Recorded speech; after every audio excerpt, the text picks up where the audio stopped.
Seja bem-vindo ao MDA, coloque seu fone de ouvido e viaje com a gente no mundo dos animes.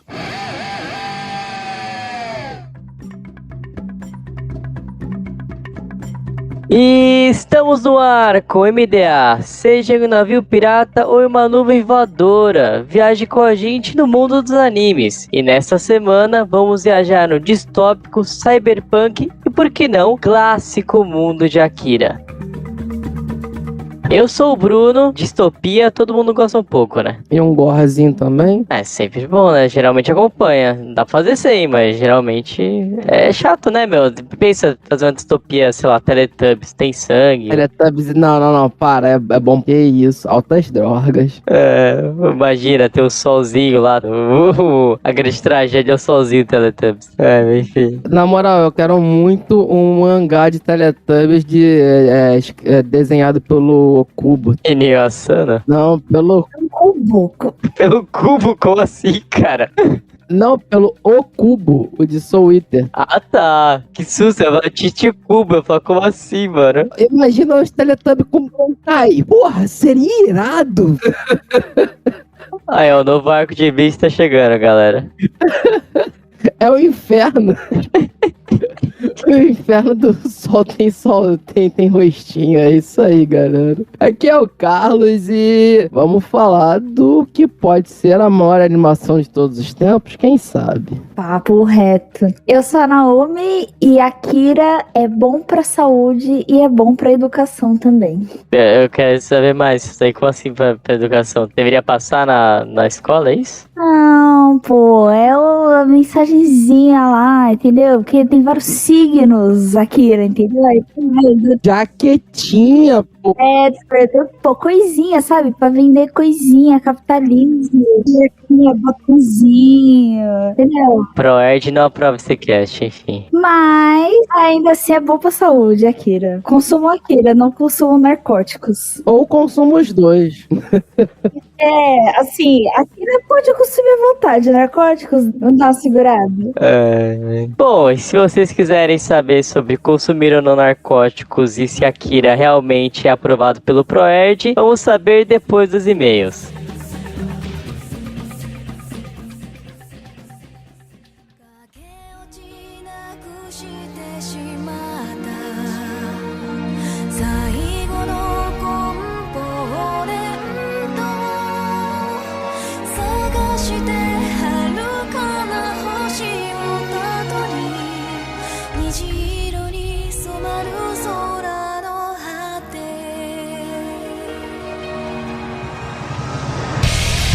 Gente, o patrão ficou maluco na Anime Hunter. Sim, nossos parceiros agora estão com 15% de desconto no Pix e no dinheiro e 5% de desconto no cartão com o cupom MDA. Também somos parceiros da Crunchyroll, o maior streaming focado em animes no Brasil, e Rádio J Hero, onde estamos todo domingo às 4 da tarde.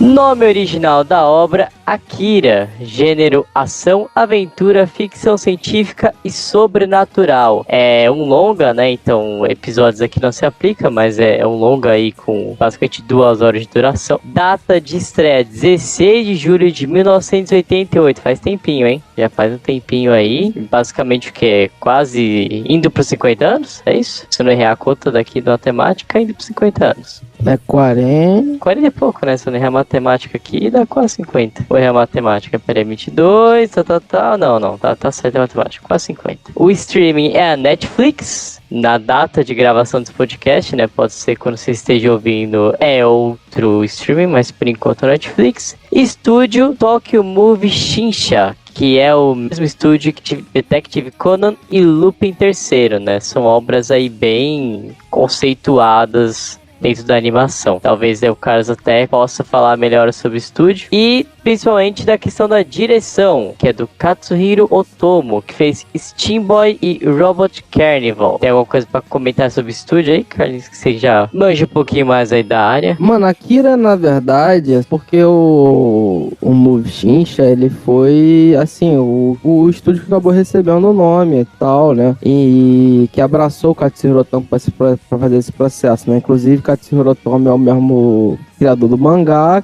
foi quem fez a direção do anime, né?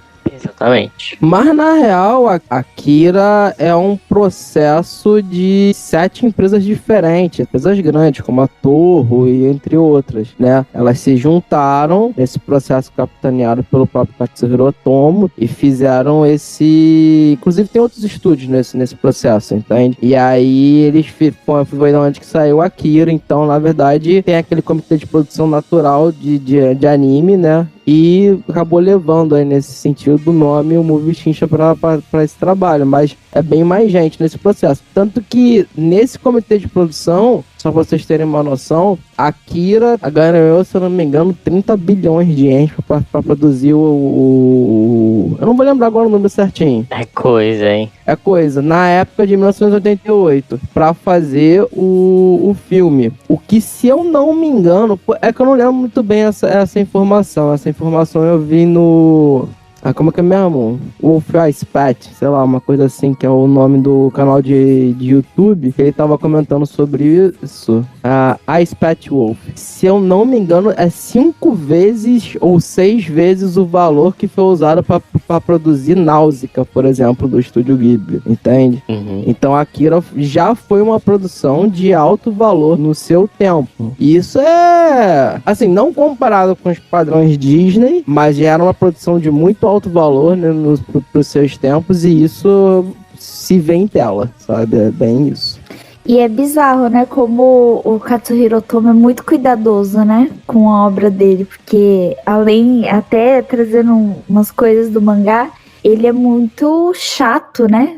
Tipo, muito cri-cri mesmo, com até as traduções, né? E como que vai vir a obra, como vai ser impresso. E ele tinha que estar à frente do filme mesmo, né? Porque ele é tão cri-cri com tudo, com absolutamente tudo, que o filme também tem um tom bem diferente até um pouco do mangá, mas é muito, muito, muito bom o jeito que ele quis trazer. Só pro pessoal ter uma noção, Akira tem várias histórias em volta, assim, vários mitos em volta dele, né? Uhum. Da própria produção do anime, né? E uma das histórias é que a galera quase morreu pra fazer o filme, né? Tem esse detalhe, né? Pra quem não sabe, por muito tempo Akira teve um mito de ser o único filme de animação rodado 100% em 24 frames por segundo. O que quer dizer isso? Quer dizer que para cada 1 segundo de filme é rodado exatamente um frame, né? Então, tipo assim, é a animação 1 by 1. E é 1 by 1, na verdade, né? E isso não existe, basicamente, no processo de animação tradicional, que é o processo que a animação de Akira foi feito, porque é humanamente muito impossível de se fazer. É muito quadro, né? Pra desenho. E aí, por muito tempo se teve esse mito com Akira, só que depois o próprio Katsuhiro Otomo foi desmentir esse processo, dizendo que, com toda certeza, só as cenas de ação são 24 frames por segundo, todas elas são feitas assim, mas algumas as outras cenas sofrem de 2:1 ou in between, esse tipo de processo assim, são naturais da animação. Mas são vários mitos que tem nesse processo de Akira, né? O pessoal morrer é sempre comentado, cara. É muito divertido você ouvindo falar que o pessoal trabalhava, tipo, jornadas leves de 18, 19 horas por dia. Inclusive, quase que minha avó vai embora junto. Acaba sendo uma grande produção, né? Não tem jeito assim. E, cara, por isso que a gente vai alongar aqui essa conversa também falando sobre Akira. Bom, fechando a ficha técnica, dublagem, foi ali digamos, 3 estúdios, né, que participaram: Alamo, Master Sound, Capricórnio. Direção de dublagem da Nair Silva, Alessandra Araújo, Guilherme Lopes, Giza Delamare e Nelson Machado. A fonte o mangá publicado pela Kodansha, né, grande Kodansha, na Young Magazine, e aqui no Brasil pela JBC. E sai com os volumes mesmo, Naomi, que ajuda a gente aí, porque eu sei que você tem o mangá. Aqui no Brasil é compilado, nessa nova versão da JBC, é compilado em 6 volumes, mas é um volume grande, né? Então é quase uma edição de luxo mesmo. Mas tem uma publicação de Akira que é dos anos 90, que era a editora Globo que fez, mas era aqueles gibis mesmo, né? Que inclusive foi a versão americana, que é colorida, inclusive. Raríssimo isso aí. Raríssimo, e é muito, muito legal a capa, porque tem aquele estilão, aquela coisa, assim, é um design, hoje em dia é tudo chapado, né, os designs, mas Sim. nos anos 90 era aquela coisa meio metalizada, então é Akira escrito metalizado. E era um gibizinho bem fininho, que acho que são 70 voluminhos, talvez. Não lembro. Que foi compilando vários capítulos mesmo, né? Porque era um gibi, né? Então era bem mais barato também, né? Mas... Deixa eu até ver aqui. Mas acho que é quase isso, porque pela quantidade de capítulos vai dar mais ou menos isso, eu acho. E essa edição da JBC também, quando veio, foi um quase caos, assim, porque depois de muito tempo, né, Akira voltou a ser publicado no Brasil, exatamente porque o Katsuhiro Otomo, ele é um cri-cri, e ele é muito crítico. Quando o Akira foi ser publicado nos Estados Unidos a primeira vez, ele literalmente viajou para os Estados Unidos para ver quem era, como que estava acontecendo lá, e Akira foi publicado pela Marvel, simplesmente.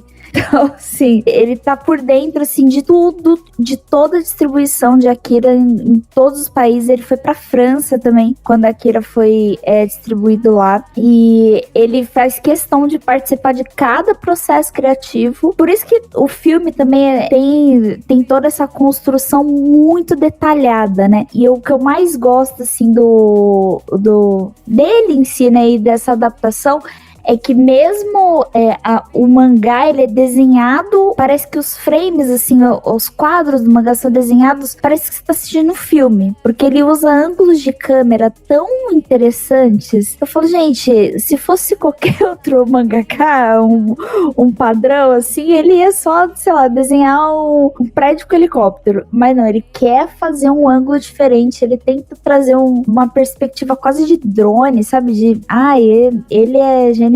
Só pra confirmar aqui, 38 volumes, tá, o da Globo. O da Globo, 38, boa. E é legal, tem um episódio, eu acho que do pessoal do Pipoca Nanquim falando dessa coleção, porque um dos caras lá tem essa coleção, e eles estavam comentando que a colorização feita a partir da Marvel, né, ela foi feita no Japão pelo próprio Katsuhiro Otomo, junto com 2 coloristas japoneses, né, e mais um colorista americano também. Então, esse processo de colorização que foi feito era um processo que foi idealizado pelo próprio Katsuhiro Otomo, né. Então, na verdade, se vocês pegarem essa edição da Globo, se um dia alguém puder ter noção, se eu não me engano, ela é flipada, quer dizer, ela é lida no modelo ocidental, não é do modelo oriental.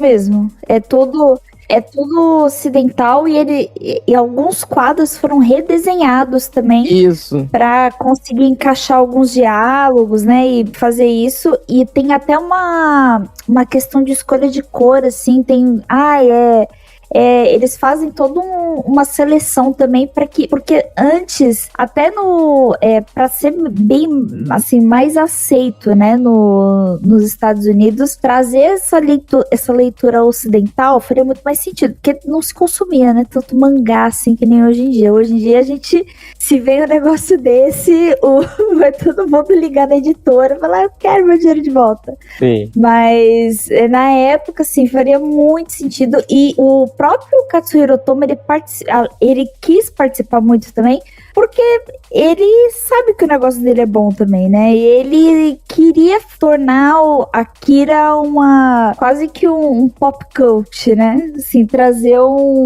um negócio totalmente novo e fazer com que as pessoas realmente gostassem de Akira aqui no Ocidente, né? Dos Estados Unidos, né, no caso. Olha aí. É um trabalho gigantesco, inclusive, se eu não me engano, aí vai ficar a parte de confirmação aqui, quem leva Akira para os Estados Unidos, o filme, né, já ali pros anos 90, é a Miramax, por exemplo. Miramax, que nos anos 90 é um dos estúdios independentes mais importantes da história dos Estados Unidos, né, que depois, né, a gente sabe todas as histórias que aconteceram aí de assédio, que foi passado no processo da Miramax, esse tipo de coisa, mas, por exemplo, foi o estúdio que catapultou a carreira do Tarantino. Foi um estúdio muito importante, independente, que levou Akira pros Estados Unidos nesse processo. Então, tipo assim, Akira como produto é algo gigantesco, tá? Não tem nem muita coisa que falar. Sim. Toda a história de Akira nesse sentido é muito louca de se pensar, sabe? E até por isso que ele é provavelmente, assim, acho que, falando muito seriamente, é a animação mais importante da história. Não vou botar na história que vai ter outras animações tão importantes quanto, assim, principalmente pra construção do que é a animação japonesa, cara. Mas elevou pra outro nível, né? Tipo, popularizou bizarramente. Isso, questão de popularização internacional e demonstrar o que o Japão estava fazendo na época pro mundo, esse tipo de coisa. Akira é indubitavelmente a maior de todas nesse processo, tem nem como comparar. O que eu mais gosto de Akira no geral é porque ele quebrou, assim, nos anos 80, no final dos anos 80 e começo dos anos 90, se fazia, ainda estavam muito presos àquela estética de personagem meio Osamu Tezuka, sabe? E aí a Akira foi dando esse traço um pouquinho mais diferenciado, trazendo esse ar um pouquinho mais novo pros personagens, o que ocidentalmente é muito bom, né? Porque não fica algo tão infantilizado, e aí eu acho que era isso que a galera curtia muito, né? Porque as pessoas no Ocidente, ali nos Estados Unidos, né, tomando como base que é onde ele foi publicado primeiro, elas não tinham essa intoxicação, bem entre parênteses, de Dragon Ball, de outros shonens que estavam rolando lá e que eram populares, né? Então, a Akira trouxe praticamente esse jeitão novo de começar a se construir algumas coisas aqui, sabe? Perfeito. Se a gente for falar de mercado americano, assim, o Akira abre as portas para todos esses processos e é consolidado principalmente com os filmes que vêm do Japão no processo dos anos 90, né? Uhum. Nós estamos falando de anos 90, nós estamos falando de uma década onde a Ghibli se estabiliza como um grande estúdio global, né? Com distribuição da Disney, esse tipo de coisa. Mas a gente também está falando de Ghost in the Shell, aparecendo aí para ser também uma das maiores referências de animação de todos os tempos. E nós estamos falando também de uma década onde que aparece um dos maiores gênios de animação de todos os tempos, fazendo Perfect Blue com Satoshi Kon. Então, cara, a gente tá falando aí de, tipo, Akira abrir essa porta pra toda essa galera depois massificar o processo de animação japonesa internacionalmente, né? E com Dragon Ball, com outras coisas, mas na parte de filme, então, nem se fala, cara. A partir desse momento, as portas estão abertas pra se desenvolver um mercado e uma amplitude de cultura mesmo, de pessoa consumir isso fortemente, né? E Akira é a base mais bem estruturada nisso. Por mais que, tipo assim, nos anos 90, essa característica que ela tá falando de ter muito de Tezuka, né? Vinha se experimentando esse processo na animação japonesa, né? De diferenciar, né? A gente já tem...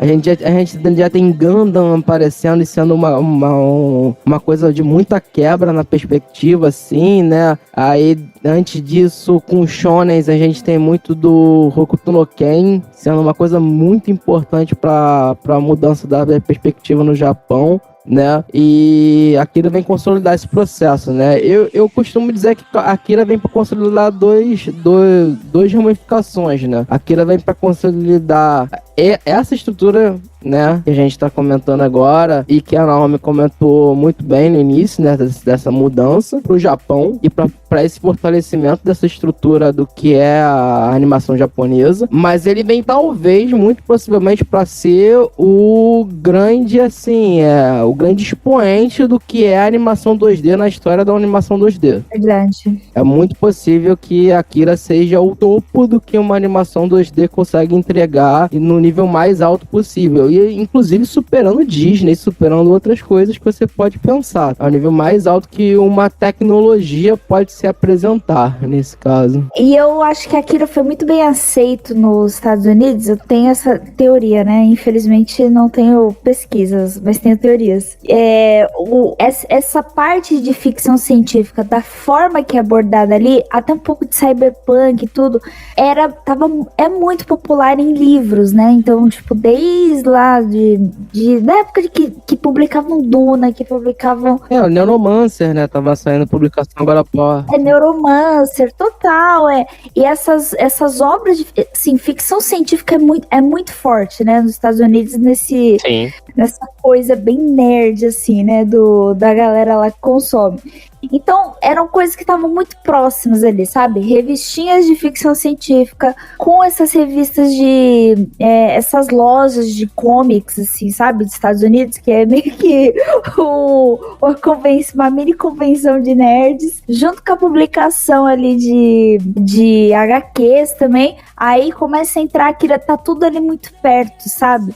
Então, eu acredito muito que pelos Estados Unidos também já ter essa cultura muito forte de ficção científica, a temática em si de Akira tornou muito popular, né? Ajudou muito a se consolidar muito no mercado americano. Só fazendo um parêntese, assim, pequeno nessa introdução que a Naomi acabou de apresentar.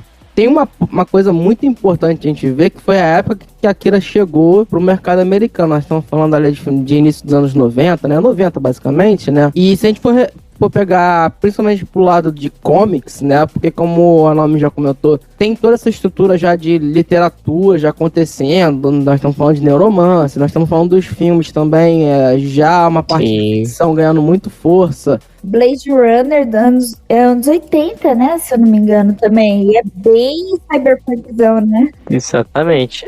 Tornando um sucesso cult, mas tu tem Exterminador do Futuro, por exemplo. Philip K. Dick super em alta também, E aí, então, a gente tem toda essa cultura de ficção científica ganhando muita força, mas nos quadrinhos americanos, nós estamos vivendo uma fase que é de final da parte ali de... que teve o Comics Authority, né, que é a parte de censura. Ali é onde que tá realmente acabando, tomando por terra todo o processo que sofreu nos anos 70 os cómics americanos, né? E você tem o que é entendido como a redefinição dos cómics americanos, né? Com a invasão inglesa e com vários outros predecessores que estão ali, né? Então você vai ter a saída de Watchmen pelo Alan Moore, você vai ter o Cavaleiro das Trevas pelo Frank Miller, né, e várias outras obras que vão rodar por ali. A fase do Batman é gigantesca por ali, então, V de Vingança acontecendo. Então, o que acontece? Os Estados Unidos, naquele ponto, criação da Vertigo, nesse momento, os Estados Unidos, a parte de quadrinhos americanos, está passando por uma mudança muito grande nesse caminho, assim, de uma leitura mais madura, de uma leitura mais crítica, de uma leitura mais pesada, né? E Akira chega nesse momento também para ser mais uma peça desse processo, né? Então, ele chega também num momento perfeito com a sua narrativa para conseguir ganhar esse mercado. É inegável que Akira é um marco tanto para a animação japonesa quanto para a cultura pop, mesmo de um jeito, e também para as animações. E a gente vai ainda fazer muita coisa porque é um assunto muito denso, assim, gente. Akira, pra vocês terem noção, é tema de mestrado, é tema de pesquisa para muita gente ao redor do mundo. Se vocês acessarem o Google Acadêmico, pode jogar Akira, vocês vão ver que realmente é um tema de pesquisa. E assim, a gente vai tentar condensar aqui dentro desse cast o que a gente entende, toda essa parte que a gente tá falando de estéticas e de temáticas, mas aqui fica o aviso: se você nunca viu Akira por algum motivo, veja, primeiro ponto, né, por favor veja, mas daqui pra frente traremos em spoilers. Então eu vou pedir, por favor, pra Naomi ler um resumão, uma sinopsezinha que a gente fez, bem curta, pra tentar, pra que todo mundo fique na mesma página, porque daqui pra frente vai entrar em spoilers, tá? Então se você também nunca viu, recomendo que pare, assista e volte pra cá. E não esquece de ouvir o cast, volte pra cá. Mas recomendo fortemente que você veja a animação também. Kaneda lidera uma gangue de motoqueiros no ano de 2019 em Neo Tóquio, que consiste da cidade de Tóquio reconstruída depois da original ter sido destruída por uma explosão que levou à Terceira Guerra Mundial. Ao se defrontar com outra gangue que invadiu seu território, um dos membros da gangue, Tetsu, desgarra-se e é sequestrado pelas forças do governo. Tetsu passa por experiências que objetivam a desenvolver poderes paranormais nele. Como resultado, acaba enlouquecendo e com os poderes que o igualam ao lendário Akira, reaviva o medo de uma nova destruição. Show. Não, e acho que é bem isso, assim. Pra gente entrar um pouquinho mais na história de Akira, acho que a gente tem que entender um pouco do que tá por trás, né? Assim, um pouco da construção de Akira. Como vocês bem falaram, a época que Akira veio à tona é uma época que as obras de ficção científica, em especiais as distópicas, ali, Philip K. Dick, Neuromancer e outras obras que ganharam os olhos do mundo, eles estavam de vento em polpa, né? Eram popularizados. E Akira entra nessa temática, né? É uma cidade distópica. Então a gente tem New Tóquio, que é ali digamos, um resultado de um evento catastrófico e que ali tem toda a característica muito do que a gente entende como cyberpunk hoje também, né? Mas aí dá pra gente entrar nessa conversa, assim. Então eu queria ver de vocês, assim, o que vocês entendem, assim, sobre a Neo Tóquio, sobre essa estética que foi escolhida pelo Otomo e toda essa questão de como funciona esse mundo ali que vai encaixar depois as peças com o Akira em si, né? A perspectiva estética, assim, da obra, né? Eu acho legal que a gente, como a gente falou, a gente vem de Blade Runner, a gente vem dessas processuais do cyberpunk, né? O que o Akira traz é uma perspectiva um pouco diferente, né? Porque ele traz mais uma perspectiva do chão, enquanto o Blade Runner, por exemplo, traz uma perspectiva do céu, né? Então, o Blade Runner, ele consegue trabalhar uma perspectiva, eu não vou chegar a dizer que é brutalismo, mas ele chega, assim, ele brinca com o brutalismo no nível do cyberpunk, tá? Então a gente tem aqueles super arranha-céus, tudo no céu, com os hologramas gigantes, né? Então, tudo é muito grande, muito populoso, muito sujo. Mas a gente, em certo sentido, no Blade Runner, a gente tem o chão, mas a gente não tem o chão como é em Akira, como é em Ghost in the Shell, por exemplo, né? Porque os dois filmes, eles são muito no chão, né? Eles são muito a vida das pessoas ali acontecendo e tal, e como é que é a formação daquela sociedade. O que eu acho mais interessante na construção do filme de Akira, da forma como ele narra, como é que o Katsuro Otomo escolhe narrar, é que ele inicia o filme de uma forma que hoje em dia se faz parecido, mas não se chega nem perto. Que é o quê? Você abre o filme com uma grande cena de ação, e Akira abre o filme exatamente desse modelo. É uma grande cena de ação de perseguição, onde que sai uma das cenas mais icônicas da história do cinema, que é a viradinha de moto, né? Inclusive... o drift de moto. Inclusive agora nós temos ela com Shadow, no grande filme do Sonic que vai sair, né? E o que acontece como a gente tem toda essa construção, a gente já consegue pegar alguns detalhes da construção daquele mundo. Só que, assim como feito em Blade Runner, assim como feito em outros filmes, assim, o Katsuro Otomo, ele não para em nenhum momento pra explicar as coisas que estão acontecendo. As coisas só vão acontecendo. Parece, nesse sentido, meio que cinema de fluxo. Uhum. Que as coisas vão acontecendo e só vão acontecendo, só vai seguindo a narrativa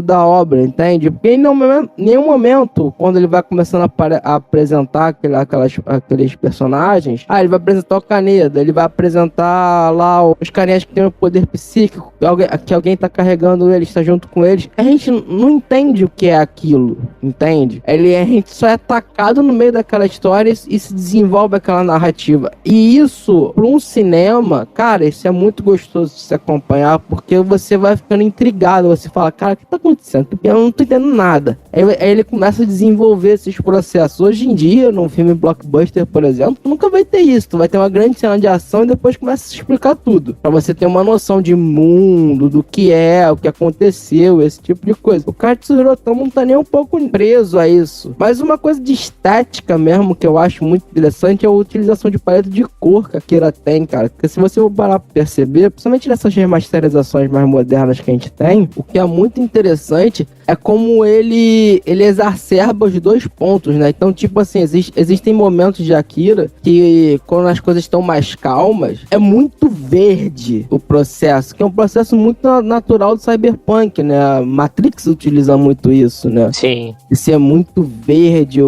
a construção da vida das pessoas. Assim. E é um verde meio estéreo, assim, um verde... meio circuito, né? Cibernético mesmo, né? Lembra uma tela de computador mais antigo, um terminal ali, algo assim. É bem essa cor mesmo. Exato, entende? Pra demonstrar que aquela vida ali não é uma vida assim, natural, né? Nesse processo. Ela é uma vida artificial, né? Uma vida informatizada nesse processo. Mas quando tem um processo de ação, ele vai muito pra um vermelho. Sim. Então fica um filme lavadaço no vermelho, assim, nesse processo de construção de narrativa visual, né? Sem contar, tipo, a forma como ele faz o traçamento, como a Naomi já comentou, que ele traz do mangá isso. E, pô, se ele já consegue implementar isso no mangá pra trazer pro anime, então, de escolha de plano de câmera, como é que ele vai narrar. Cara, tipo assim, Akira é a aula de como você narrar perseguição de moto, sabe? Tipo, tem filme que vai fazer live action que vai fazer lip-sync, o que tá sendo feito em Akira, sabe? Então é uma construção narrativa visual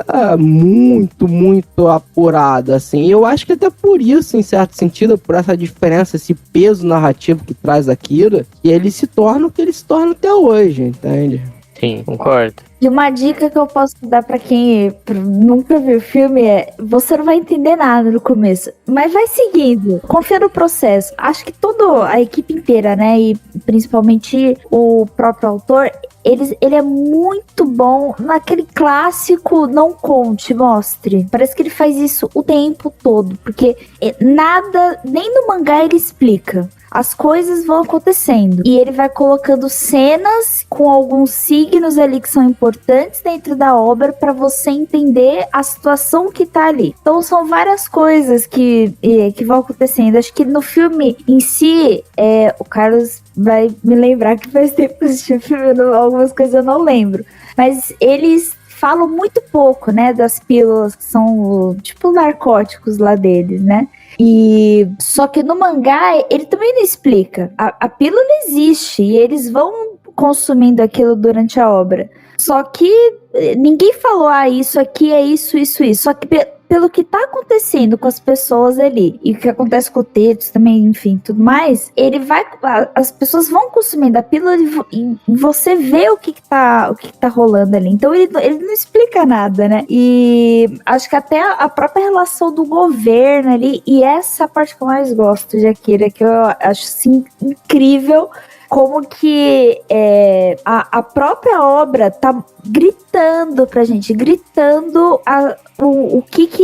qual é a visão e o que a gente consegue enxergar da sociedade japonesa, né? E principalmente isso da reconstrução, porque acabou... E pense que assim, na época que ele foi lançado, a Segunda Guerra Mundial tinha acabado há pouquíssimo tempo. Sim. Se for parar pra pensar, né? Até hoje em dia... Ainda memória recente. Naquela época era uma memória muito recente. Então, muitas obras no Japão, incluindo Akira, né? Mas, num geral, assim, tem muito essa temática de, tipo, pós-apocalipse, sabe? Aconteceu a merda gigantesca. Muito por conta desses traumas que o próprio povo japonês ele viveu. E eu nunca acho que o autor pensa assim, eu vou colocar isso aqui de propósito porque é um easter egg. Eu não acredito nisso. Eu acredito que ele, com as coisas que ele tem ali, com a vivência dele, ele cria algo genial e algo ali que vai trazer, né, uma reflexão artística. Isso que eu acho legal, porque a arte também é sobre isso, né, de você enxergar as coisas ali de uma forma diferente. E ele consegue trazer isso, né, porque traz de novo uma situação de guerra que outra cidade grande do Japão precisa ser reconstruída. tem toda uma questão do governo imperial ali, que não é bem imperial, mas eventualmente vai ser, e tem uma questão de repressão do governo, tem jovens delinquentes, tem problemas da própria sociedade ali deles, né, jogando na nossa cara, né, como que todas as coisas erradas, né, de certa forma que podem estar acontecendo na sociedade japonesa, e isso eu acho a parte mais incrível de Akira, além de que as cenas de ação também são muito legais no mangá. Perfeito. O detalhe principal dessa época, né, que a gente tá falando aí de 88, nós estamos falando do boom econômico japonês, né? Sim. Só que é muito interessante de se notar que mesmo né, a gente vivendo numa época de boom, esse período ali de transição entre anos 80 e anos 90, eles trazem mangás e que vão querer entender melhor esses processos, assim, dos dia a dia, né? Então você começa a ter os mangás ali do próprio Akira, né, que a gente tá falando, mas a gente vai ter os mangás ali do Boronson com o Ryu Kagami, que vão falar, a gente vai falar de Sanctuary, a gente vai falar de Target, esse tipo de coisa, que vão falar mais, são mangás mais políticos, falando de Yakuza, esse tipo de construção. E aí nós vamos temos booms de mangás de delinquente, né, no início dos anos 90, com Worst, com... Temática Yankee, né? Quase Yankee. Então a gente vai ter vários mangás e Akira se apropria muito desses processos, tanto que na verdade nós estamos falando no início do filme e do mangá, a gente está acompanhando uma grande de delinquentes, né, dessa população japonesa que, por mais que viva num boom econômico hoje em dia, de uma fartura na sociedade de classe média, a gente está olhando para um país que está falando, beleza, o que vai ser no nosso futuro? E como a Naomi comentou, sempre nesse período de tempo a gente vai perceber nos anos 90 do Japão que a gente está sempre discutindo um futuro estranho pro Japão. O que o Japão percebe desse futuro, né? A gente vai falar de Ghost in the Shell, a gente vai falar de Akira, a gente vai falar de outros, vamos falar de Gundam, né? Então a gente tá falando dessas perspectivas assim, Galactic Heroes. O que vai ser desse futuro nosso? E aí a Akira vai trazer, vai misturar, fazer essa salada da sociedade japonesa também vivendo naquele momento. Que é o quê? O que tem hoje, né? Que é o jovem que não tem a perspectiva de mercado de trabalho, que a gente vai ver em vários mangás. Vários, gritante. Né, como Chainsaw Man, né, o Blue Period. Mas naquela época nós também estamos vendo o adolescente que ele também não sabe muito bem o caminho que ele vai seguir, porque ele não tem uma coisa tão firme como os adolescentes antigamente tinham, antes dos anos 90, nos anos 80, esse tipo de coisa, de reconstruir o país. Não, o Japão já foi reconstruído, já tá com uma economia fortificada e tal, então o que o jovem tá fazendo? Já não tá fazendo merda, como normal, mas ele tá lá fazendo merda, tipo assim, tá brigando, tá arranjando treta, então tá fazendo essas partes de delinquente, tudo mais e tal. Então, New Tóquio ali, a gente vai ver o quê? A gente vai ver uma cidade de New Tóquio reconstruída depois de uma catástrofe. Essa catástrofe não é explicada, entende? E isso já é um parecer um pouco legal do Katsuhiro Otomo, de ele vir e falar assim, se é uma catástrofe que não está sendo explicada, você pode fazer uma análise, por exemplo, de tipo, o Japão não consegue olhar para o passado para entender as merdas que fez. Então, por isso que é uma catástrofe não explicada, entende? A gente só vai entender essa catástrofe quando a gente adentra o processo do filme e vai entender os processos de governo, vai entender os processos que são escondidos, esse tipo de coisa. Então, ele já começa a brincar com essas narrativas, entende?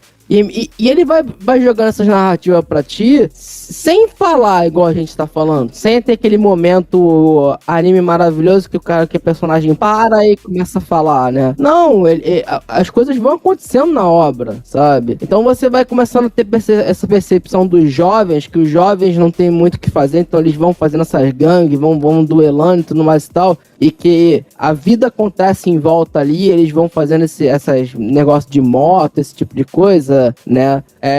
A gente vai acompanhando eles, sabe? E a gente consegue perceber que existe ali, tipo, eles estão escondidos, eles estão num bar, eles estão tal coisa, e eles brigam, mas depois eles têm que escapar da polícia, né? E aí aparece o governo. E, tipo assim, é uma virada tão brusca, assim, eu acho meio engraçado esse Akira, porque você não tá esperando, tá acompanhando ali um filme de moto, bando de moleque e tal. História de melhores amigos. E tipo, do nada... Os besties se separam. Um briga com o outro. E aparece governo, o moleque é sequestrado e tem... Tudo que é o segredo do Estado. Entende? Tipo assim, tem essa virada assim que é muito louca em Akira. Eu acho que se esse roteiro fosse parar na mão de aqui no Ocidente, ele seria meio barrado, governo, do nada, assim. É meio doido. Talvez nem barrado, né? Mas seria talvez mudado, né? Até trazer informações, vocês comentaram assim que é legal, né? Eles comentaram sobre a época e tal, vocês terem noção. A gente tá falando que a Akira é de 88. Em 84 foi publicado Neuromancer, que não foi ele que cunhou o termo cyberpunk, mas talvez é o maior nome, né, quando a gente fala aí de livros que tenha isso, Popular, né? É o popularizou, né? que popularizou. E também essa temática, que eu bem comentou assim, de filmes sobre a Segunda Guerra, em 89, um ano depois, é lançado, né, o Hotaru no Haka, que é o Túmulo dos Vagalumes, que, gente, é um dos filmes mais clássicos da animação quando a gente fala sobre Segunda Guerra. Então, assim, toda essa temática, toda essa ideia tava sendo conversada ali pelas rodas, né, de criadores ali de mangás, filmes, animações. Tudo estava em volta e todo mundo tava querendo criar coisa, todo mundo tava querendo fazer coisa. É por isso que começa a ter todas essas ideias e culminam toda essa construção em Akira, né?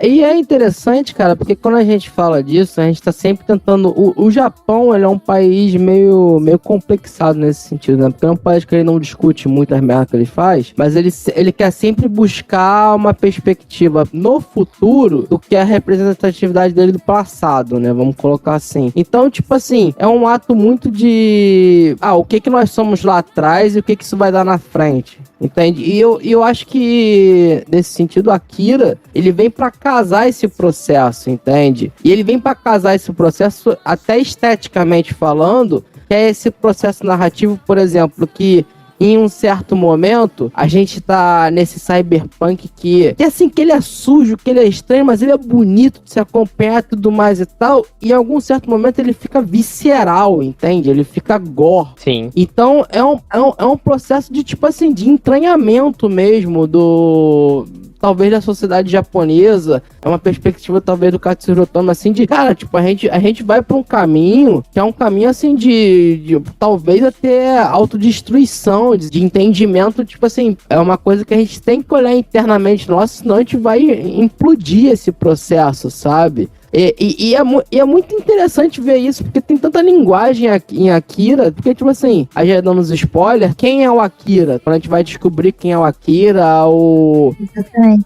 que na verdade é uma criança com superpoderes que foi basicamente destroçada, né? Ela pra fazer pesquisa, e a gente vai começar a entender esses negócios, tipo assim, cara, tipo, quando tu vai pegar a semântica, assim, tipo, nós estamos falando de uma sociedade japonesa também, que em certo sentido ela foi destroçada 2 vezes, sabe? Tipo, ela foi destroçada lá na Era Meiji, com as aberturas, e depois ela é destroçada na Segunda Guerra Mundial. Então ela vai sobrando os pedaços, assim. Então você tem que pegar aquilo e reconstruir. Eu acho que tem muito disso em Akira.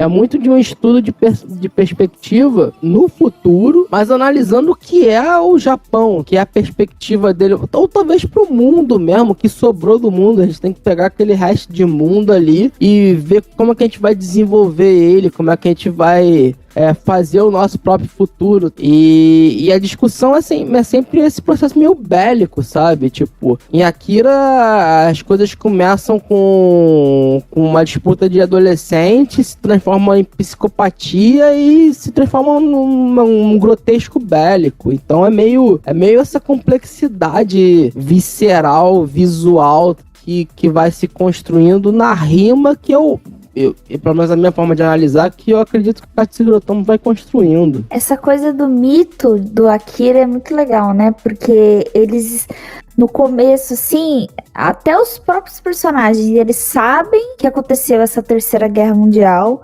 sabem dessa eclosão ali de Neo Tóquio, o que é, né, Neo Tóquio, que é essa Tóquio reconstruída, com todos os traumas lá que aconteceram e tudo mais. Só que eles também não sabem o que veio antes e o que causou aquilo. E eu não sei, a gente nunca pode falar se é ou não intenção do autor, mas isso é claramente interpretado. Pra mim, a obra ela é viva, ela vai contando as coisas pra gente. E eu enxergo muito isso como a própria coisa do próprio povo japonês não entendeu o próprio passado deles durante a Segunda Guerra. Eles são um país traumatizado, obviamente, mas que também tem culpa no cartório e muita coisa que causou, né? Eles construíram, entre aspas, até seu próprio inimigo, né?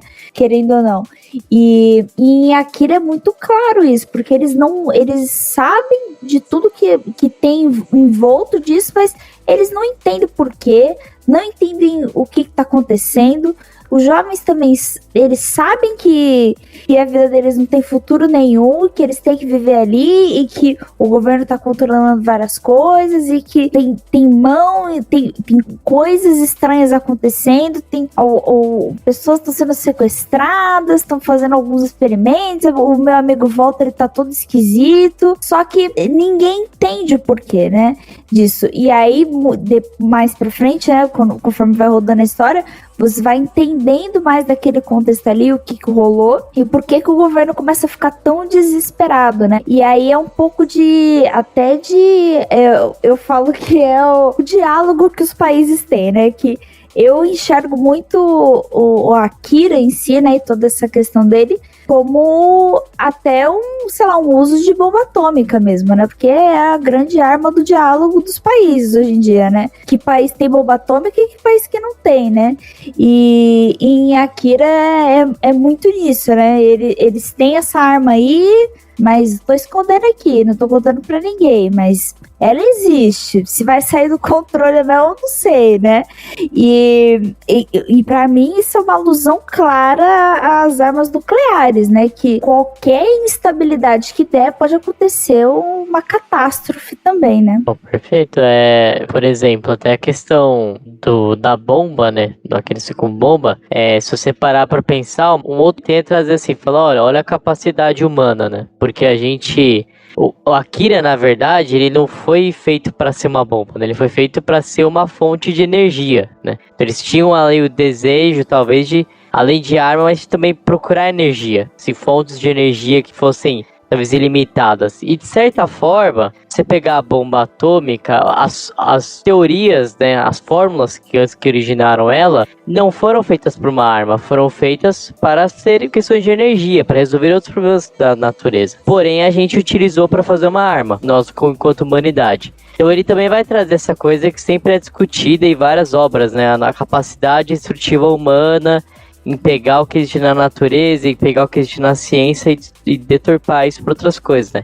Mas outra coisa que eu acho bem legal, que é até sutil na obra assim, é a questão de como eles abordam a religiosidade, né? Porque existe ali meio que uma religião do Akira, né? Assim, pô... Existe. O mito, né? Quando é que ele vai vir, ele vai ser o salvador e tal. E é legal como ele vai abordando isso. Eu gosto bastante dessa pegada, da sutileza que ele traz também. E no mangá é muito... No final, assim, até dando mais spoiler... Ai, gente, ó... Não tô nem aí mais pros spoilers. Já falei tanta coisa que... Não, pode dar. Até pra explicar pro pessoal. O aviso foi dado, É pra explicar, é bem diferente, assim. Não, é bem diferente, assim. No fundo, tanto o filme quanto o mangá, eles vão caminhar pro mesmo lugar. Eles vão caminhar para a mesma coisa. Só que aí, o Carlos até me corrige, que talvez minha memória seja falha, mas tem um espaço ali de publicação que ficou em atos, né? O mangá. E aí... Foi.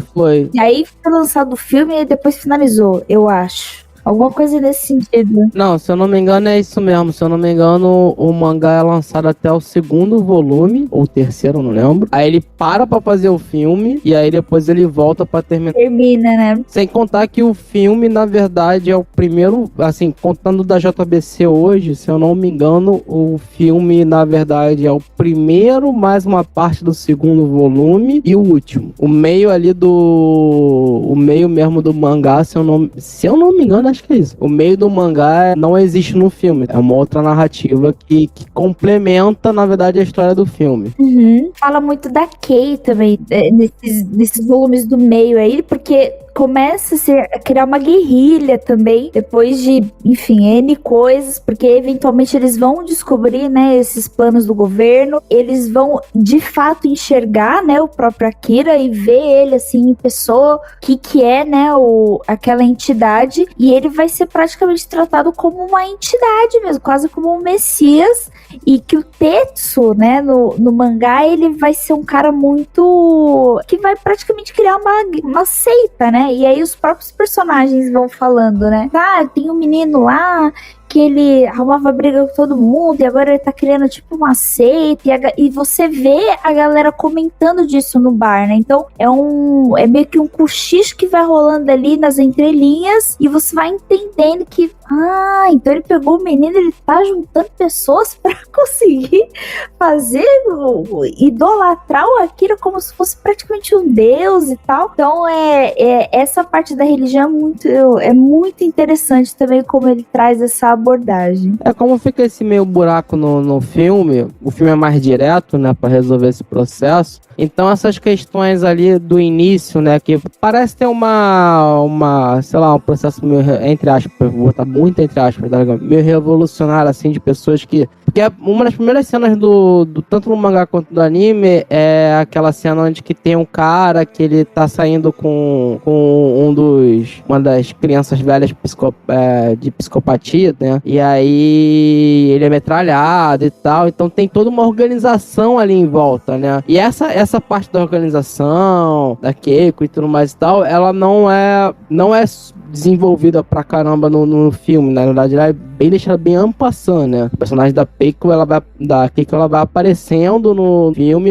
e vai andando em paralelo ao Kaneda, né? No mangá já tem toda uma construção pra entender isso que a Naomi tava falando, de você ter essa saída de uma ideia de sei lá, algo contra o governo pra um processo de criação de seita, e aí caminha-se pra essa construção religiosa do que é o Akira. Aí ter o Tetsu como sei lá, o papa desse processo. Um líder ali, né? Quase, um líder religioso mesmo, né? Tanto que, na verdade, assim, em certo sentido, o embate final que tem entre aspas, entre Akira e Tetsu no mangá é mais por um controle desse processo, e no anime, no filme, é mais uma questão do Tetsu querendo se provar de força, querendo ter uma perspectiva de qual é o meu lugar? Tipo, eu tenho esse poder todo, mas o que eu posso fazer com ele? E aí ele vai atrás da Akira pra se provar, né? Esse tipo de coisa. Eu, pelo menos, sinto um pouco de diferença na abordagem de um de outro, por mais que talvez não tenha, porque são muito próximos os processos, mas eu que sinto, né? Mas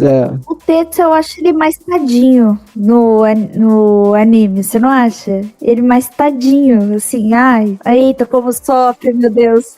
Ele tem cara mais de coitado no começo mesmo. Ele eita, como sofre, meu Deus. Mas no mangá, e aí eu sempre falo, gente, mas o Tetsu, ele é vilão, assim, na teoria, né? Ele é um cara errado, né? Por mais que no filme pareça que ele é um tadinho, né? Mas ele realmente fica maldoso, ele fica alterado mesmo depois dos rolês lá que acontece com ele. Então dá pra ver que tem até uma cena no mangá que ele tá lá falando com a Akira, né? O Akira tá sendo meio que idolatrado e ele chama uns caras pra ser tipo um guarda-costa, né? Do próprio Akira, né? E aí ele fala pros caras, então vocês vão tomar essa pílula aí. E aí entra a pílula lá, que também não é muito falado no filme, mas entra essa espécie de narcótico que vai despertar, assim, os poderes deles, né? E os caras vão de base, porque eles não aguentam, né, o negócio ali, e o Tetsu vai testando várias pessoas e não tá nem aí. Então ele fala, chama mais 3, e vamos testar com mais gente. E ele vai fazendo várias coisas assim que são extremamente maldosas. Fala, meu filho, você não tem coração não, você já está morto por dentro, literalmente. E uma coisa que eu achei engraçada em Akira que tem muita representação de duas coisas que são muito difíceis de entrar no Japão, que é arma de fogo e droga, né? Narcótico no geral. E tem muita referência disso em Akira. E eu fico até pensando assim que o próprio autor estava se questionando, né? Como que seria se what if? E se o Japão tivesse mais arma de fogo, tivesse narcótico, nessa situação caótica aqui, o que aconteceria? É mais nesse sentido distópico. E é bizarro como eles fazem muita essa alusão e até mais um ponto, né, que não tem muito no filme, é essa importância das pílulazinhas, né? E aí é um dos signos mais importantes, assim, de Akira para a cultura pop, que é as pílulas, né? A vermelha que é metade vermelha, metade azul e tal. E que eles consomem bastante, assim, durante a história. É claramente como se fosse um uso de drogas mesmo, né? Mas é também como para você despertar o seu poder, assim, para você começar seja para ter esses poderes psíquicos, ou seja para você ficar mais ligadão, assim, enfim, tem N fatores ali para eles usarem isso. Eu gosto que principalmente no mangá, a desculpa, em certo sentido, é essa aproximação religiosa e também um processo meio de evolução, sabe? Tome que você vai chegar mais próximo do que é o Akira e você vai evoluir. Tem uns papos desse no mangá, assim. Sim. Quase besteira de Duna. Quase isso. É, bem nessa ideia. E é bem legal como o Katsuhiro Otomo consegue brincar ao mesmo tempo com essa questão meio evolutiva, assim, de tipo assim, você querer se tornar uma pessoa melhor tomando remédio, né? E se viciando nesse processo, mas também com uma questão dessa de religiosidade, entende? Tipo assim, de você encontrar o além, esse tipo de coisa, sabe? E aí você fazer essa discussão com drogas, é bem interessante o que ele faz aí nesse processo, muito interessante. Não. E eu acho bizarro esse uso de arma de fogo também, porque até para dar um contexto para o pessoal, arma de fogo no Japão é basicamente impossível de conseguir, nem a polícia anda armado direito. E eles fazem um controle de arma de fogo desde a época do shogunato, assim, eu acho, quando começaram a chegar os estrangeiros que já tinham arma e tal da Europa. Desde aquela época é feito o controle de armas, desse porte de armas no Japão, assim. É rígido, né? Em vários países são rígidos, mas é muito rígido lá no geral. Vários momentos, assim, durante a obra, a gente vê eles arrumando isso, sim, e as gangues mesmo tendo. Bom, pra gente aqui no Brasil é mais comum, né? É uma coisa um pouquinho mais comum, né? Tipo assim, Neotóquio é uma grande São Paulo de 2024, né? Mas assim... Mas eu acho até que esse ponto também é uma coisa que a gente já comentou, de ser uma perspectiva também ali desse início dos anos 90, porque nós estamos falando ali talvez muito possivelmente do auge da percepção do que era o Yakuza, saca? Então você tinha muita briga de gangue de Yakuza, tudo bem, muito na faca, mas tu tinha uma entrada mais forte de droga e arma de fogo no Japão nesse período, né? Sim, eu posso estar falando... Não, pode terminar. Não, velho, eu posso estar falando uma grande besteira, aí vou Translate corrija nós depois aí. Mas, salvo engano, essa época foi quando estourou os grandes escândalos envolvendo a Yakuza, envolvendo a questão de imobiliários e tal. E por exemplo, que é abordado naquele seriado do Tokyo Vice, que também tem pela Max. Aquilo ali é anos 90, aquilo ali é totalmente anos 90. Então, esse mais ou menos esse período aí o Translate também depois vai corrigir nós, mas que eu me recordo tem isso aí mesmo, tá? Então, eu acho que até que é uma representatividade dessa época, assim, desse entendimento. A gente tá caminhando pra isso. Eu tenho essa perspectiva. O anime, por mais que ele discuta muito o nosso mundo também, ele discute muito o Japão, né, cara? Ele é muito regionalista ali, o processo de Akira. Exato. E é por isso que eu acho que não é quando o artista faz, vai colocando essas referências, eu sinto que não é... Ai, até falei, mas vou falar de novo. Não é intencional. Ele não tá colocando porque ele quer colocar e fazer exatamente aquilo, né?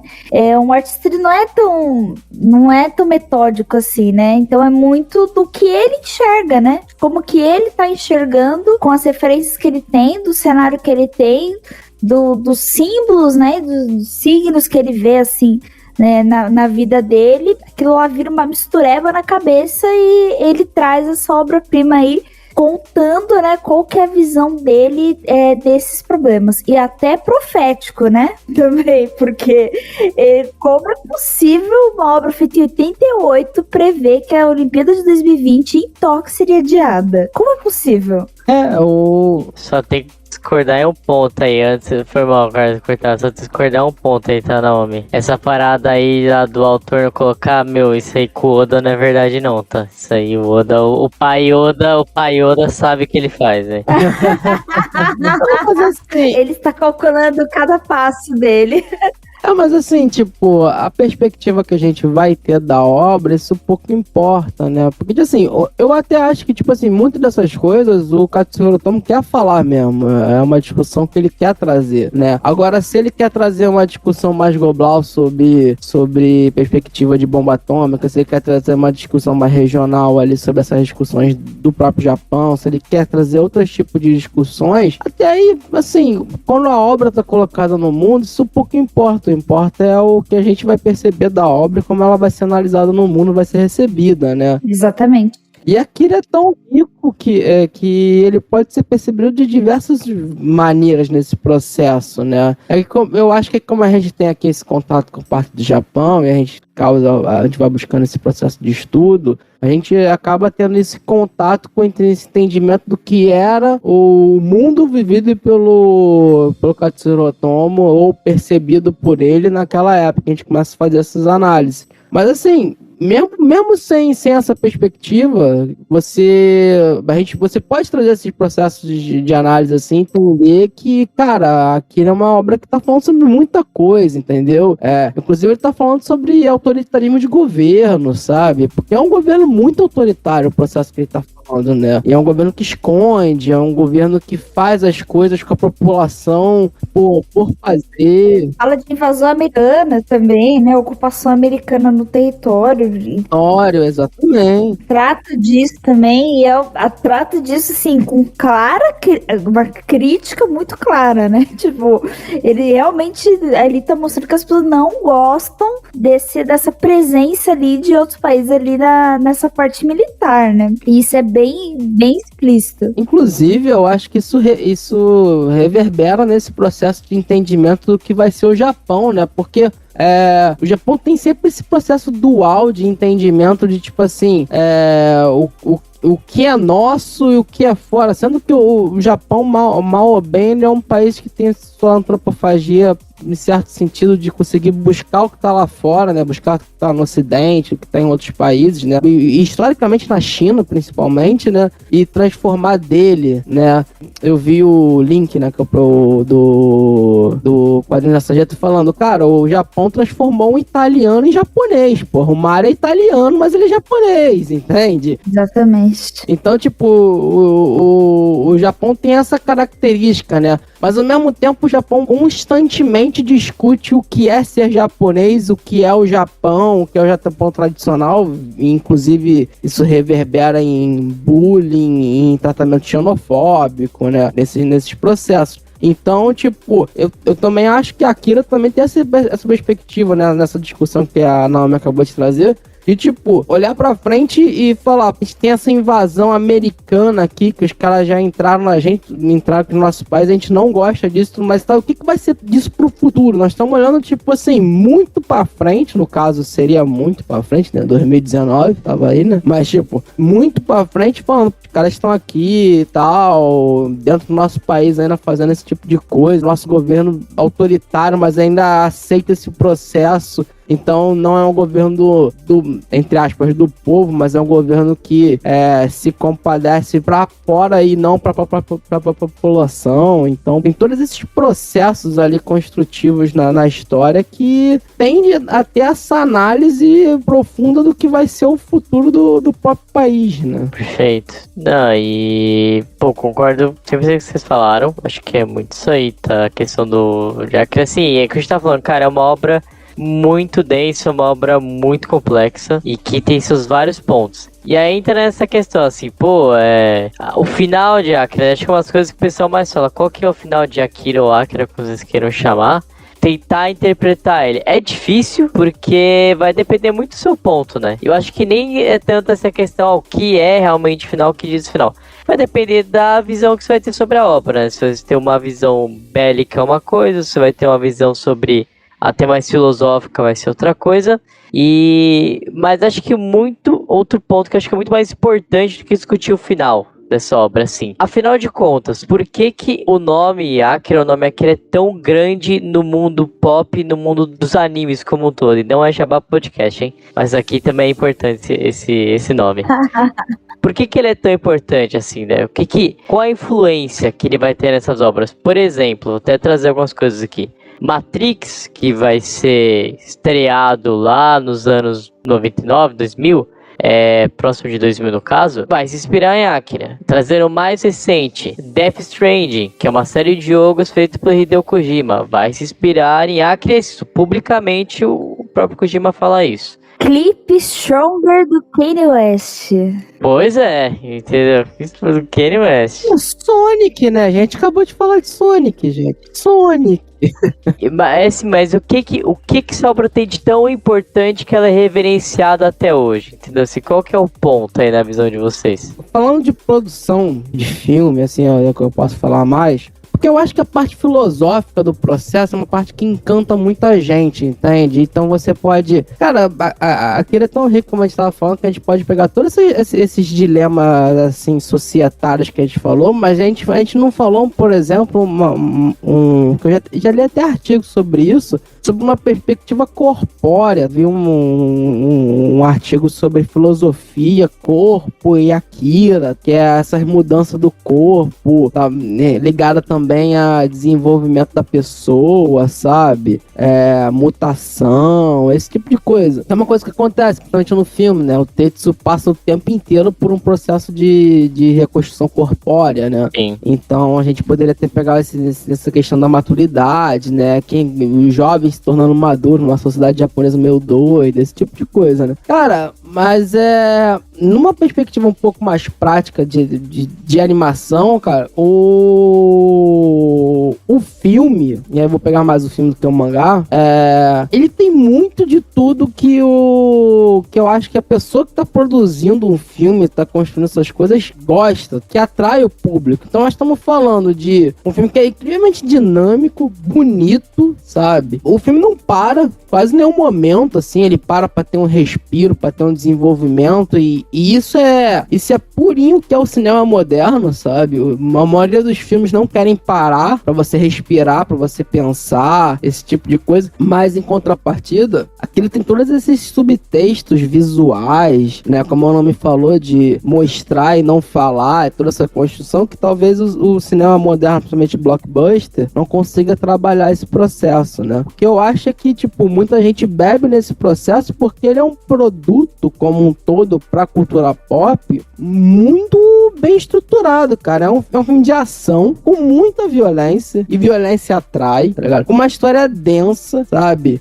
Com processos filosóficos, com inúmeras camadas, e que tem pô, cara, momentos assim que são assim estupidamente marcantes e construtivos e visualmente que marcam, né? Eu queria usar outra palavra, mas vamos repetir. Mas que marcam assim a pessoa por ver, né? Então nós estamos falando, cara, a primeira cena do filme é a bomba explodindo, sabe? Aquela cena é icônica. Tipo, tu vai pegar, tá aí espalhado por todo quanto é lugar. A viradinha da moto, a parte gore de Akira, as cores, tudo isso transforma ele num produto que fica marcado na mente das pessoas, né?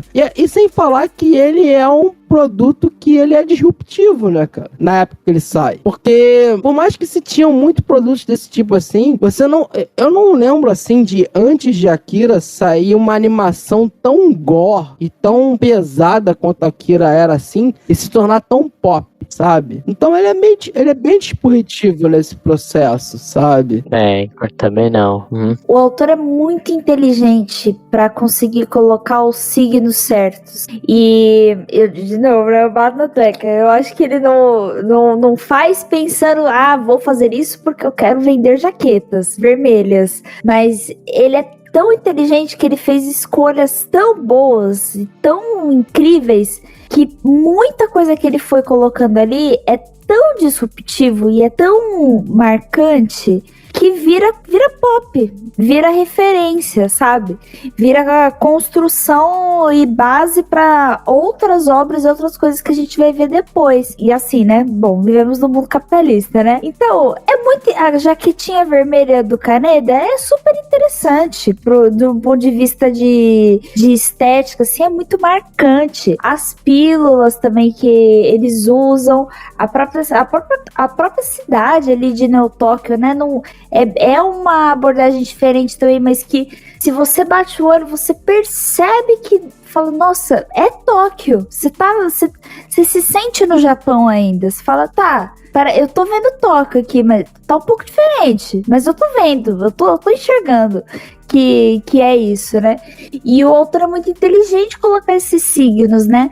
E esse negócio vai entrando na nossa cabeça, e quando a gente vai assistindo outras coisas, né, mais pra frente, a gente vai pescando, né, as coisas, fala, nossa, isso aqui tá parecido com tal coisa, nossa, isso aqui tá parecido com tal coisa, né, e eu eu falei até do clipe do Kanye West, mas quando eu não sabia, bom, obviamente, né, todo mundo já viu o clipe de Stronger, mas eu nunca tinha parado pra pensar. Aí, há um tempo atrás, eu tinha visto isso falando, mas o clipe de Stronger, não sei o que, é Akira. É? Deixa eu ver de novo. Na hora que eu vi, eu falei, gente, tipo assim... As peças se encaixaram, eu falei, gente, tipo assim, é literalmente live action aqui. Mas é muito parecido, sabe? E o autor é muito feliz, cara, em colocar as coisas certas, os símbolos certos. E isso vai de tudo, né? Desde uma inteligência, de um estudo muito grande de cores, de uso de cores, de traço, né, de perspectivas, de como desenhar isso, e até de uma visão de marketing, né, porque ele é muito inteligente também em ter muito presente, né, e querer a popularização da obra dele da forma certa, né? Então, se ela vai ser publicada nos Estados Unidos, então vocês vão fazer do jeito que eu quero, porque eu quero que seja assim. Porque se for para publicar e não ser um sucesso, ele simplesmente não quer. Por isso que ele se mete em literalmente qualquer coisa e torna paciente de todo mundo, mas que vale a pena, né? Porque tá certo, né? É a propriedade intelectual dele, né? Exatamente. E sem contar tudo que a gente falou no início, né, cara? Que Akira foi a porta aberta pro que é o entendimento do que é um anime atual. Só de ser isso já é grande, porque você é o pioneiro do que se tornou hoje um dos maiores produtos de mídia que tem no mundo, que é o anime, né? Sim. Então, cara, tipo, só de você ser isso, só de você ser esse referencial já é algo muito grande. Mas, tipo assim, nós estamos falando de um referencial que tem camadas e camadas para ser analisado, entende? Então, ele se torna muito grande, ele se torna muito maior. Mas, assim, ele se torna a ser buscado o tempo inteiro, né? E é muito interessante, cara, que uma coisa que a Naomi falou, eu até deixei passar um pouquinho. Essa Neo Tóquio construída pelo Katsuro Otomo, por mais que ela seja esquisita, por mais que ela seja em muito ponto, assim, algo que você olha e você fala, caramba, assim, é futuro, esse tipo de coisa, é cyberpunk, ele ainda é um cyberpunk diferente do Blade Runner e diferente principalmente de Ghost in the Shell, ele é um cyberpunk bonito, sabe? A cidade de Neo Tóquio é uma cidade bonita. Tu vai olhar uma cidade do Ghost in the Shell, é uma cidade suja, é um mundo pior até do que o de Akira nesse sentido, sabe? É um mundo mais desgracento, mais conectado com a tecnologia, assim, mais visceral. Ele é menos visceral no gore, mas ele é mais visceral na alma, sabe? No Ghost in the Shell. Então eu acho que a Akira ainda atrai mais nesse sentido, sabe? E também tem um detalhe de, tipo assim, o personagem que a gente mais acompanha não é um super soldado, não é nada, é só um moleque que anda de moto na rua, sabe? Também tem todos esses processos. Ele salvar o amigo dele, ele faz tudo pelo amigo. O poder de amizade é incrível. Entende? E no final manda matar, né? Então. É tudo sobre brother até o final, né? E depois ele arranja a mina, né? Depois que arranjou a mina, esquece o amigo. Mano, quando teu melhor amigo, teu best ou sua best começa a namorar, o Tetsu, todo mundo passa por isso, fica tranquilo. É evento canônico, né, na vida de toda pessoa, é isso. É evento canônico, fica tranquilo, todo amigo passa por isso. Pô, e depois a gente falar sobre pílulas, armas de fogo, questões de evento canônico da vida de todo mundo, e que claramente Akira não é aprovado pelo ProErd, eu acho que tá na hora da gente ir pra notas e considerações finais.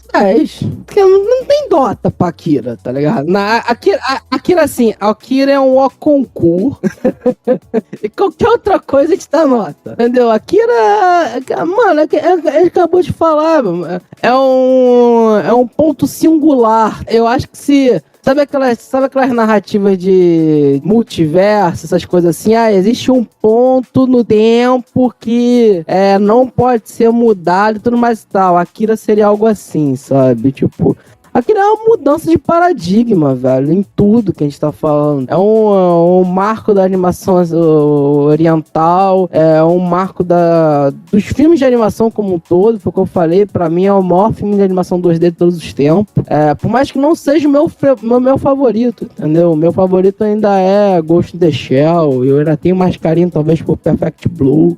Mas assim, de importância, de peso, é Akira, sabe? Não tem um filme da Disney assim que vai chegar no nível técnico de Akira, eu acho. Toda essa prerrogativa, assim, de ser algo muito, muito fora da caixinha, muito disruptivo, cara. A gente já falou pra caramba. E, tipo assim, a gente não falou metade das análises que pode fazer. Então, é uma história, assim, inigualável, seminal, assim, na história do anime, na história da cinematografia moderna, na história da cinematografia de animação. A Akira tem que estar no topo de qualquer tipo de lista, de análise, de qualquer coisa, cara. Akira é absurdo. Eu sempre falo assim, que nota eu botaria no meu My Anime List? E Akira, tanto o mangá quanto o filme, os dois são nota 10 pra mim. E eu tenho pouquíssimas notas 10, porque também é várzea, meu My Anime List é bagunçado, mas temos gerência. E ele é tão incrível, porque eu já gosto de ficção científica num geral, assim, de livro, de tudo, eu já sou meu hiperfoco diário, assim. E Akira, eu gosto muito pela importância que tem, por esse peso, né, dessa popularização aí que ele fez durante a história. Esse peso histórico dele, pra mim, conta muito. E, no geral, pra mim, as obras, quando elas têm esse peso histórico, conta muito pra agregar nas minhas notas. Mas, além de tudo, a história é muito interessante. Eu gosto dos signos, eu gosto que ele não conta assim pra gente explicitamente. A gente tem que ficar literalmente caçando as coisas e prestar atenção. E aí todo mundo que começa a assistir fala, mas eu não entendi, não sei o que. Eu falei, presta atenção, criatura. olha, ouve o que o Tetsu falou, você não tá ouvindo o que ele falou? Que ele tá com dor de cabeça? Tipo assim, presta atenção, ele tá com negócio, ele foi sequestrado, voltou com dor de cabeça, pelo amor de Deus, fizeram alguma coisa com esse homem. Então, é muito disso, eu gosto de obra que me puxa, assim, pra eu entender, falo, não, tem alguma coisa aqui, tá acontecendo alguma coisa, pera. E aí você vai conectando os pontos assim e explode a sua cabeça em algum momento, sabe? Então por isso que a Akira pra mim é tão incrível, né? Além desse peso histórico, a narrativa é muito, muito convidativa também. Akira, acho que não tem como não dar 10, né? É um masterpiece, é uma obra-prima nesse ponto. E, como a gente falou, é um marco. É um marco pros animes, é um marco pra cultura pop. E tá dentro do hall seleto de obras que eu falo que são atemporais. É uma obra que você pode ler ou ver hoje, daqui 10 anos, e ela ainda assim vai ser atual. Assim como, por exemplo, Duna, do Frank Herbert, é uma obra que é super atual e continuará sendo atual. Então não tem como não dar um 10 para Akira, para a felicidade do Lucas. Teremos média 10 aqui, mais uma média 10 muito seleta aqui dentro do MDA, apesar do Lucas falar que tá uma várzea, né, esse hall de notas aqui do MDA, porém a Akira não tem como fugir disso. Mas eu concordo que, cara, é uma obra que todo mundo deve ver pelo menos uma vez e que com certeza é inspiração e será inspiração para muitas outras obras que a gente vai ver aí. Bom, antes de fechar o cast, eu queria agradecer a Naomi. Naomi sempre será bem-vinda aqui nas gravações. Muito obrigado pelo convite. O convite veio de última hora, tá, pessoal? Você tem que fazer backstage, foi um convite super de última hora, mas agradeço muito aí a Naomi pela participação e aproveitar para divulgar aí, já que você é criadora de conteúdo na Omination, né? A Omination é uma nação, né? Então aproveitar para divulgar aí as redes onde o pessoal pode encontrar o seu conteúdo sobre o que você fala, sobre o que você produz conteúdo. Não, foi um convite super de última hora, mas eu tô sempre disponível pro MDA e eu já falei aqui, vou falar de novo, pra não parecer que eu só falo só pra, entendeu? Mas eu sou fã, pra todo mundo, eu já falei da outra vez, eu sou fã do MDA, vocês são todos meus companheiros de academia. Toda vez que eu vou malhar, eu falo, deixa eu botar aqui algum episódio. E como quase sempre eu tô atualizada, aí eu começo a reouvir alguns antigos. Então eu falo, deixa eu ver que palhaçada que esses meninos vão falar dessa vez, nessa tal obra. E, enfim, eu só elogios aí pra vocês. Eu gosto muito das discussões que vocês trazem, então até uma carta aberta aí de fã pra vocês. Que, enfim, eu aprendo muito também ouvindo o cast. Somos zoeiros, mas temos gerência, né? Mas a gerência. A gente tenta não falar tanta besteira, é isso. Exato, mas tem gerência. E as pessoas podem me encontrar como... É sempre Naomi Matsu. Em qualquer rede, eu nunca consigo o mesmo @, né? Então, sempre vai ser alguma coisa nesse sentido. Pelo menos dá pra me achar. Eu falo muito de anime e mangá. Ultimamente tenho falado bastante de mangá, porque eu tô um pouco sem paciência pra ver muito anime. Mas eu também falo...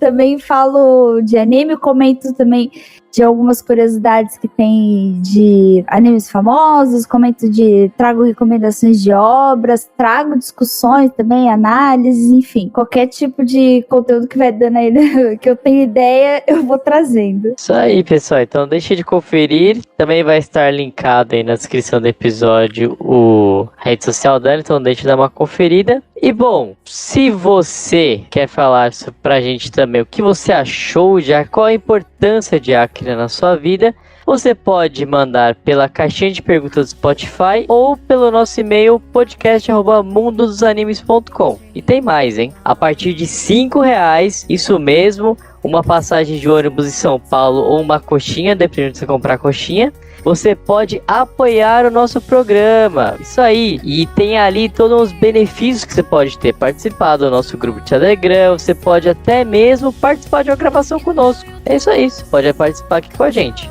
E, novamente, verifique o valor e as recompensas em catarse.me/MDA. Seja como eles. Bruno Rezende, Carlos Petroni, Guilherme Loures, Henri Yamaguchi, Lucas Batista e Nathan Kleiman. Muito obrigado, pessoal, pela audiência de sempre.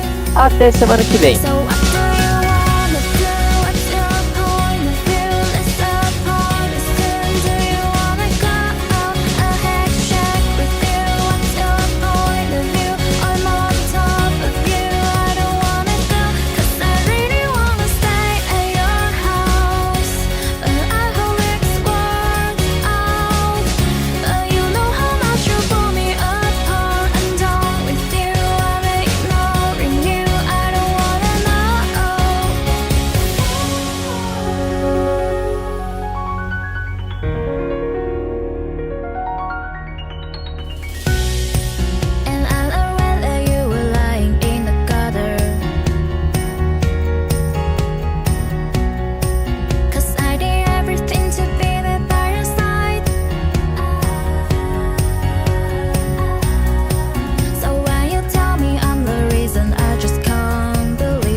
So what do you wanna do?